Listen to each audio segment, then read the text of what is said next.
Hello guys! So for today's video is nag-request yung mister ko na ihawin daw namin yung maliliit na pusit na nabili namin sa market. So since ulirang asawa tayo ay syempre gagawin natin to. And ito na nga yung mga ingredients natin. So ayan, kamatis, magic. Sibuyas, ayan, magic din. And then itong siling mahaba, magic din. And then syempre yung ating garlic, ayan, at ang pipino. Ayan, buti na lang guys at nadala natin sa Magic yung paggayat ng mga ingredients kaya napadali yung ating gawain.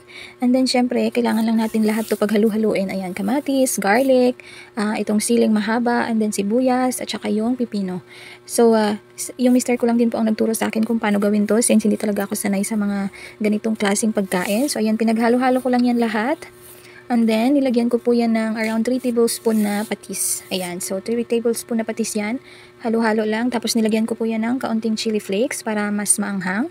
Or may konting anghang, depende yan sa kung gaano kaanghang yung gusto mo. Tapos nilagyan ko din ng konting magic sarap. Siyempre, pepper. Mas maraming pepper, mas masarap. Ayan.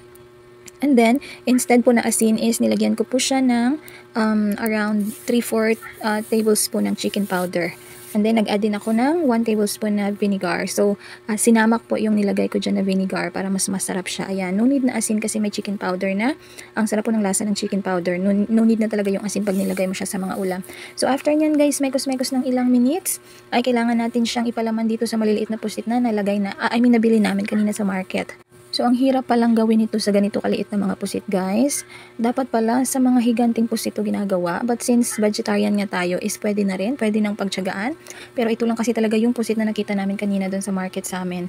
So, pwede na yan, ayan. At saka inabot po ako ng siyam-siyam bago ko po nalagyan lahat ng mga pusit na yan.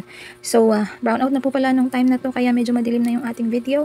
So, nilagyan ko lang po yan ng toothpick para hindi po siya bumuka. Tapos, dinuhog ko lang din yan sa barbecue stick at nilagyan ko lang ng slice dyan sa kanyang tiyan.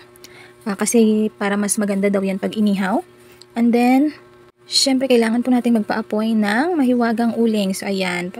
For the pie ang person dyan. Ayan. So, make sure ko lang na talagang marami na siyang apoy-apoy, baga, or whatever anong tawag dyan. And then, nung okay na ay, nilagay ko na din po ang mga pusit na ating tinuhog. So, stuffed pusit.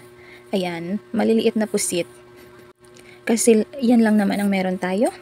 Ayan. And then, yung remaining po pala nung pinalaman ko dyan sa loob ng pusit ay siya rin ginamit kong pang varnish dyan sa ating pusit yan.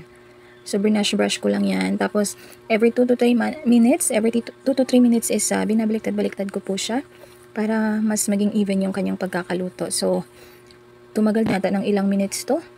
Kasi hindi ganun kalakas yung apoy ng uling ko eh. Ayan, so for the baliktad-baliktad yung person dyan every 2 to 3 minutes. At saka hindi ko sure kung gaano po siya katagal iluluto. Pero sabi ng mister ko is medyo tagalan-tagalan daw. Kasi pangit naman daw pag hilaw pa yung yung pusit. So ayan, varnish lang.